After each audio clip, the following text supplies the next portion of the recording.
I guess your mindset, the mindset in general, just going into the test and and I guess staying positive throughout the whole thing and how you were able to accomplish that and and actually I guess how you tackle difficult questions. So I think that would be in a 30-minute meeting, the I guess the barriers that I mean personally the barriers that I have to break through when I'm either testing or drilling or doing what I'm doing for the exam. Those are big questions, but they're definitely ones that I can address and work with you on. And first off, I do want to say that I did not necessarily stay positive the entire time I was LSAT. I mean, I was at it for an entire year. So, and this exam is one of those exams that is really good at making smart people feel stupid. So you're not alone if you have times where you're feeling a little bit down about it. It's just about getting back on the horse when you fall off, and you're going to fall off a lot. I mean, this exam is complex, it's difficult, and so it will trick you sometimes. And I guess the way to approach it is, rather than being angry with the exam or trying to argue with it, just kind of respecting that it got the better of you, because they are really good at what they do. And so I think a healthy respect for the test makers is extremely important. Yeah. But then also be proud of yourself when you get questions right, when you spot those tricks or traps. Yeah. They have a wide variety of tricks they can throw at you, and you're not falling for every single one of those, or else you'd be getting a 120. And so presumably you're doing better than that. There are some tricks that you fall for, some you don't. It's about spotting the patterns in the ones that you do fall for, analyzing them in excruciating detail so that you can avoid making the same mistakes in the future. Yeah, that's good. Yeah, that helps a lot. Awesome. And then in terms of mindset, I mean, sorry, go ahead, please. No, what were you saying? In terms of mindset, I guess keeping in mind, what are your goals for this? I mean, why are you going to law school?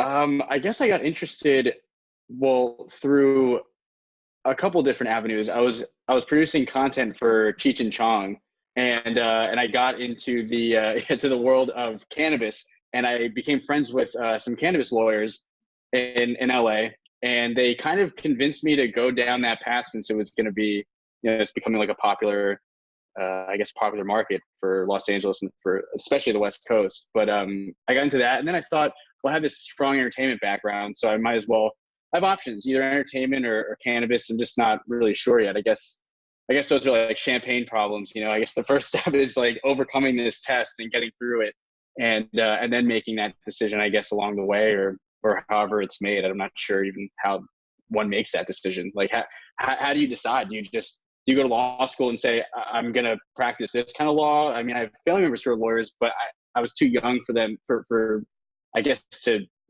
understand how they got into the law that they got into. They're in like antitrust law. So I don't know how one stumbles upon getting into that kind of law, but entertainment and cannabis for sure are my interests. Cool. Well, those are definitely fun and exciting and growth industries, and sounds like you have some connections in the industry already. So yeah, given that, you have good reasons for going to law school, you have an interest, you have experience, and this test is just one hoop you have to jump through. So you can make the best of it, but at least you have an idea of why you want to go, which is really important. To answer your question more broadly, some people have a particular niche or industry in mind before they start. Others don't, and learn along the way. And that's fine. There's no right or wrong way to go about it, as long as you have some real world exposure to what law is actually like, aside from just watching it on TV.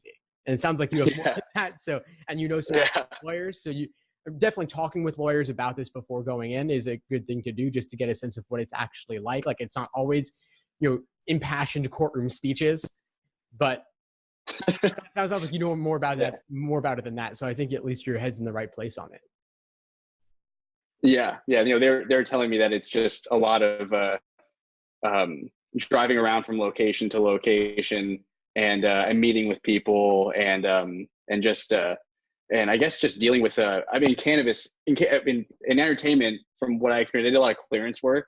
So I guess like with it's basically just if you're like working with brands and television shows. So like if you're gonna blow out a label or not, to put it simply, and that's just a lot of office work and like emails and stuff like that. And then cannabis, my friends were telling me that it's just a lot of like, going from business to business, dealing with city stuff and ordinances and all that stuff. And no grand monologue in a courtroom amongst the jury, and none of that. That's they're telling me. So I understand that for sure. I'm not going to trial law defending O.J. Simpson here or something. So good, awesome. And so I think it sounds like you got a lot of positivity around the practice of law and going into the industry. And so this exam, of course, is a little bit different because it is being alone.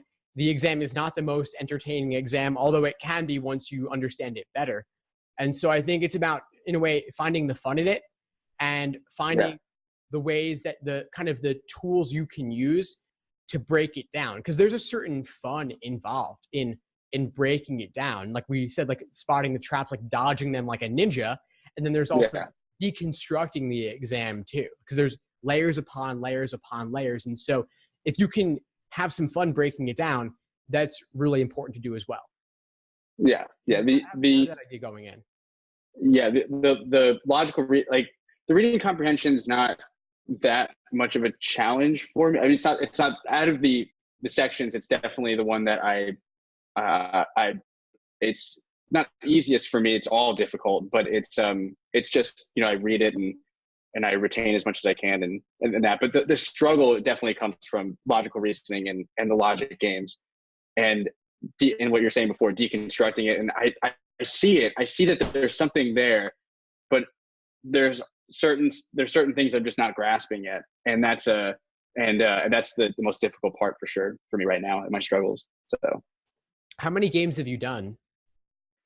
Well, I guess, the way that I was going about it at first, I've watched some of your stuff and you would definitely disagree with what I'm about to say, but I went right into testing and I took a diagnostic at first. And that was just, I did one that was timed and one that was untimed. And wow, that was a struggle. Both of them were, the timed one was pretty funny. I was like, how do people do this? How did they get through this? I didn't know, I didn't have any strategy to skipping questions.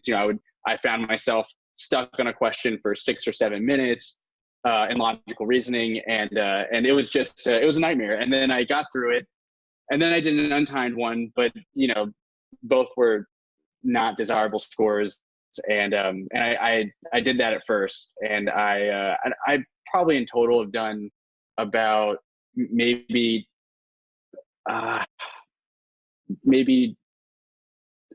10 or 11 sections worth of games.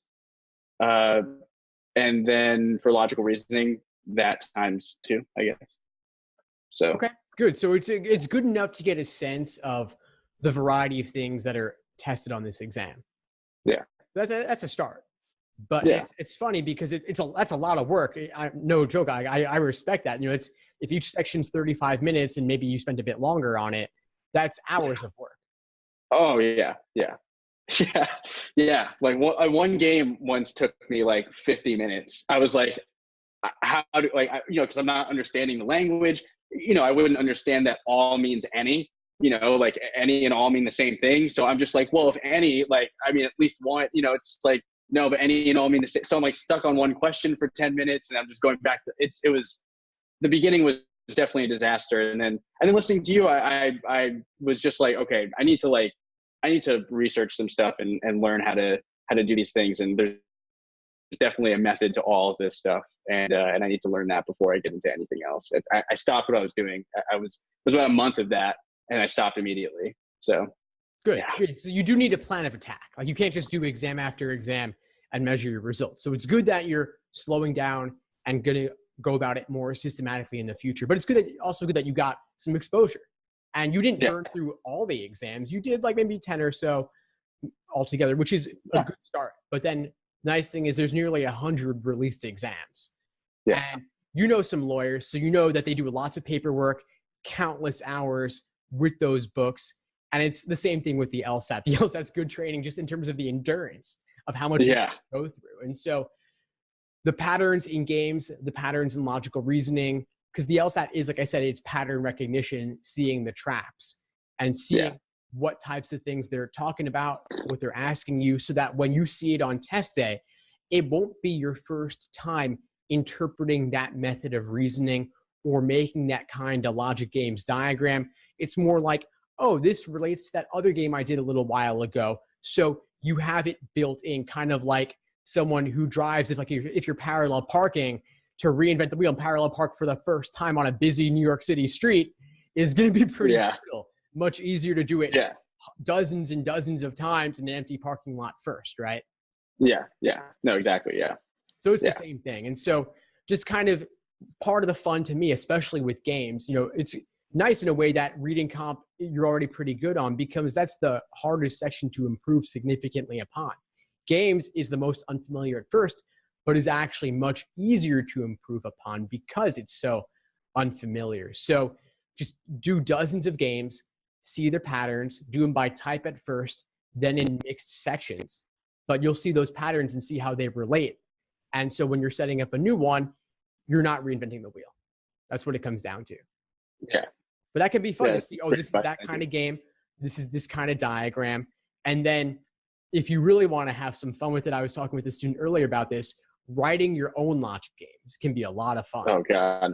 Yeah. Like that seems like, I feel like I'd have so many holes in my, so many mistakes in there, but yeah, you're right. Like there's definitely, I'm going to get to that point because they're so much fun when I start, as I'm starting to understand them more, I'm realizing how it's like a puzzle piece, it's like once it fits all together, and it's relieving for sure.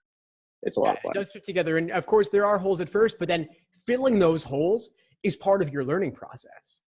Yeah. It's like if you're doing drills or doing actual games and you're making mistakes, there's like a hole left in your reasoning there too. And on your review process, you're filling it in. And so if you write your own little mini drill or you eventually write your own actual game, it's a lot of work. It takes hours, but those hours are filling in the holes. And of course, I wasn't writing games till I started teaching this exam, but it would take me like 4 or 5 hours at minimum to write a single game. Like it was a lot of work, but in the holes I learned a lot. Like I definitely learned a lot as an instructor just from doing that. And then I probably did like a half dozen games of my own. And so it's a valuable exercise. Writing logical reasoning, that's even harder because of the nuances and complexities of language there too. So I'm not saying that you necessarily need to do that, but thinking about how they tweaked the wrong answer to make it wrong is really important, because one little word makes all the difference. And you could think, oh, those sneaky bastards, how did they do that? Yeah. But it's good. There's a certain magic that they have that is worthy of respect, Oh yeah, it's incredible what these people are doing. Like, have you had any on your podcast at all? I have actually. Yeah, I'll send you the links later. I've become friends with guys who used to write the actual LSAT questions. I've had a couple of discussions with him, and you could tell just in the way that he talks that he's on this other LSAT level. Oh my God, yeah, that sounds so. I can't. How do they do that? Like they just. It's so one word changes everything. It's incredible. First off, they're philosophy PhDs, so that already tells you something. That already tells you something. Like if you've like ever taken any philosophy class, you've read philosophy. Like it's dense text, right? Oh my God, yeah. I'm just sometimes I find myself on autopilot, just like I haven't understood anything that I've just read in the last like 3 minutes. Exactly. I kept flipping the pages, but if you asked me what I read, I couldn't tell you, right? So it's like it takes them an entire paragraph for what other people would take a single sentence. Yeah. Oh God, how do they do that? Well, philosophy is like the ultimate legalese, right? So yeah. So there's something there. So I definitely listen to the podcasts with him, or there's also YouTube videos with him. And I actually have a book of interviews with him too. And you're looking for that top score. Seeing the way the test makers construct the exam is really insightful. Yeah. I'm definitely going to look into that. It's like they're like, I'm like, who are these people? It's like they're hiding, It's like, where are they coming from? Like, who are these people making these questions? They are hiding. They don't want their houses getting egged on Halloween. Yeah, exactly. They're masters at it. They really are. Yeah, they are. And so I think that, you're looking for a top score. There's like First level is just learning the different question types, ordering games, grouping games, strengthening questions, flaw questions, and so on. Then there's learning techniques to apply to the questions. But beyond that is understanding why the strategies work the way they do.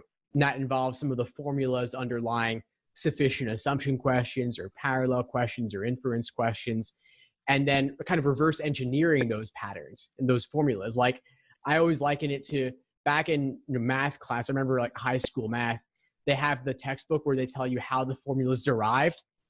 And like, that's all the theory that like you never want to read that because it's so dense. It's like, just give me the formula, let me plug in the numbers and solve it. And so that's like enough. That was like enough for high school. But then like for the LSAT, if you really want to get the top score, it's really seeing why the formula works the way it does, how they derived it initially, and then over time, again and again and again, mapping the words and the logical reasoning stimulus onto this formula, like evidence plus sufficient assumption equals conclusion. But then beyond that, all those multiple conditional statements within the stimulus, how each part relates, like which part's evidence, which part's conclusion, which part's the second piece of evidence that adds to the first, and so on. There's a lot of that. And so you just start with the easiest and move up from there. Yeah. That's good advice. It's been learning how to deconstruct these things, and like you're saying, just like the engineering of all of this is just oh man, it's tough. It's tough. It is, but we just have to break it down. So if there's like 3 major game types and maybe 15 different logical reasoning types, just doing them first by type, kind of learning the theory. So I guess there's like 5 stages I'll go through. First is learning the theory. So just learning the theory, reading the fundamentals, reading about the strategies and the question types. Second is accuracy, doing questions by type, untimed. Then there's individual sections. Then there's full-length exams to build your endurance. Then there's review. So it's a 5-step process. The acronym is LASER. It's like a laser approach to studying, learning, accuracy, sections, exams, and review. This is your plan of attack to go about it, not just doing tons of sections, not doing every exam from number 1 to 87 one by one over the next 87 days. Definitely not that. It's really just doing maybe you do 1 timed exam a week, starting from the 60s up to the 80s, but maybe doing only the even numbered exams so you save the odd numbered ones in the event that you want to retake. So let me ask you, when are you taking the LSAT? Are you scheduled? November 22nd. Nice. Okay, good. So you got some time. You got about 4 months. That's enough time to make anything happen, really. Oh, okay, good. That's good to know, because I'm just like, well, I've made progress, but it's definitely, it's like doomsday, November 22nd for me. It's how it feels like right now. So but yeah, I'm planning on taking it November 22nd, and then I will, no matter what I get, I'll probably retake it again, just because. And like in January 16th, I think is the other date that I was looking at. But yeah, but November 22nd for sure is the day.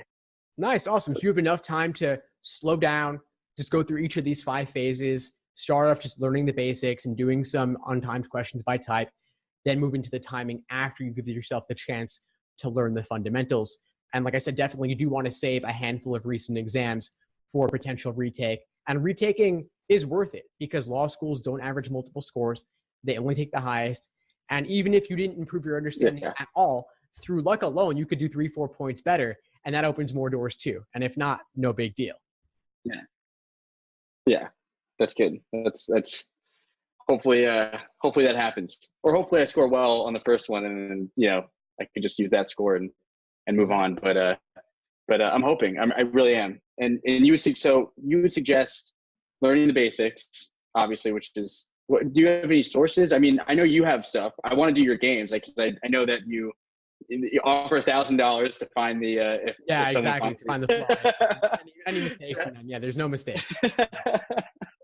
No, I want to do. I definitely want to. Are they on your blog, on your website? Yeah, they're on there. Yeah, under the games, go to free stuff and then the games tab. All right, cool. And in terms of like I guess like programming for like all this stuff, like what should I do? I mean, how can we like work together? How can we do this? Yeah, sure. So in terms of resources, just how to learn the basics, of course, I've got study plans on the site.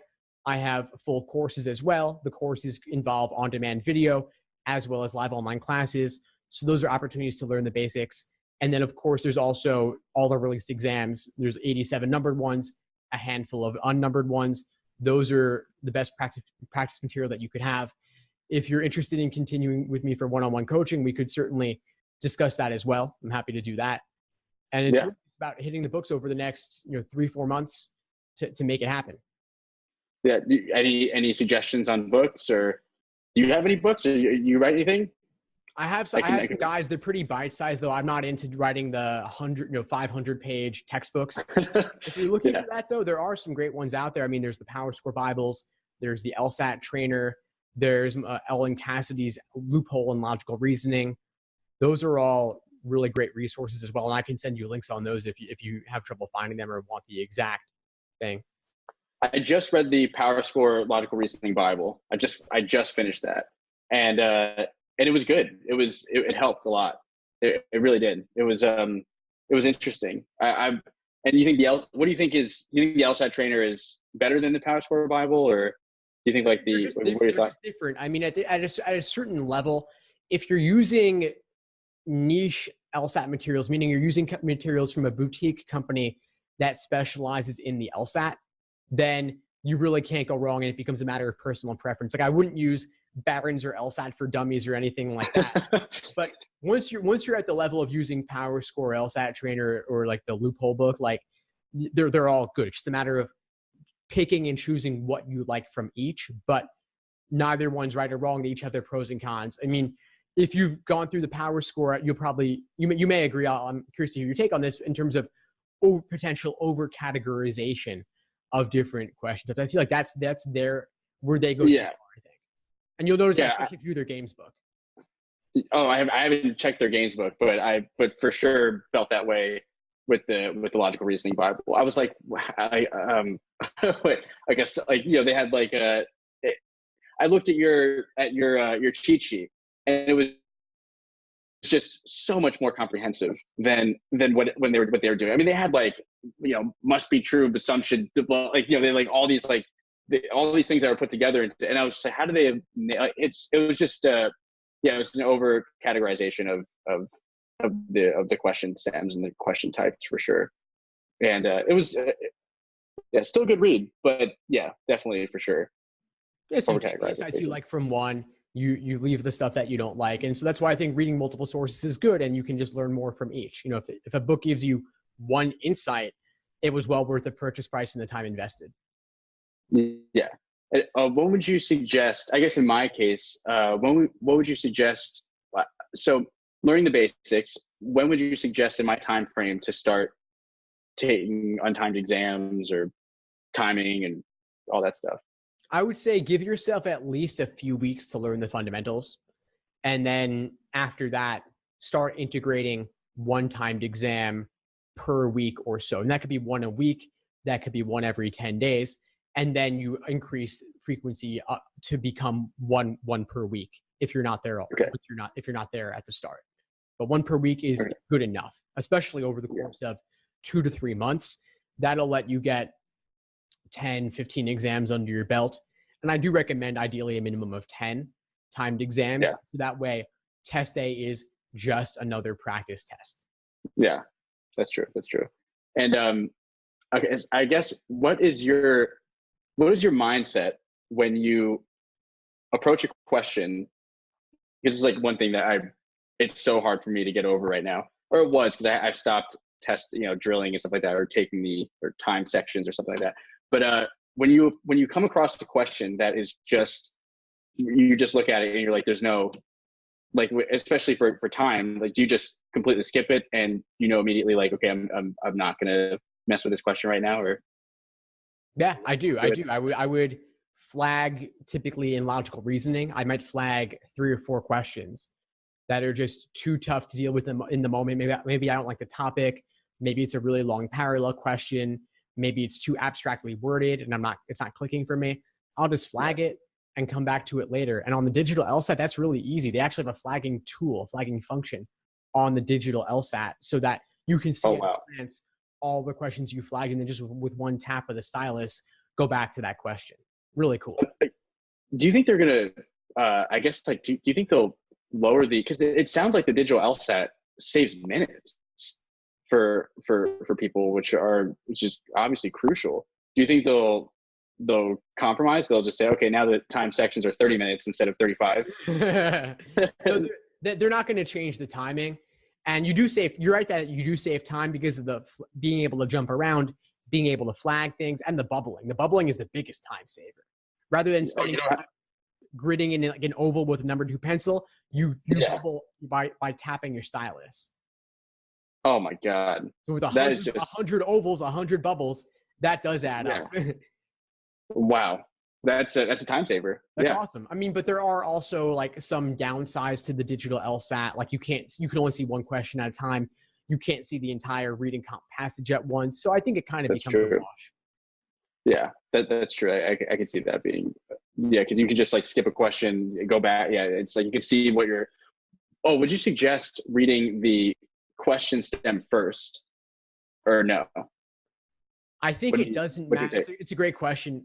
I think it doesn't matter that much. There are plenty of people who with top scores on both sides of this debate who have different answers and still do great. So I think just try out both, see what works for you. Personally, I do question stem first, but I used to do stimulus first. Oh, really? But I found that even when I thought I was doing stimulus first, I was still kind of going back and forth between them multiple times. So it kind of didn't really matter at the end.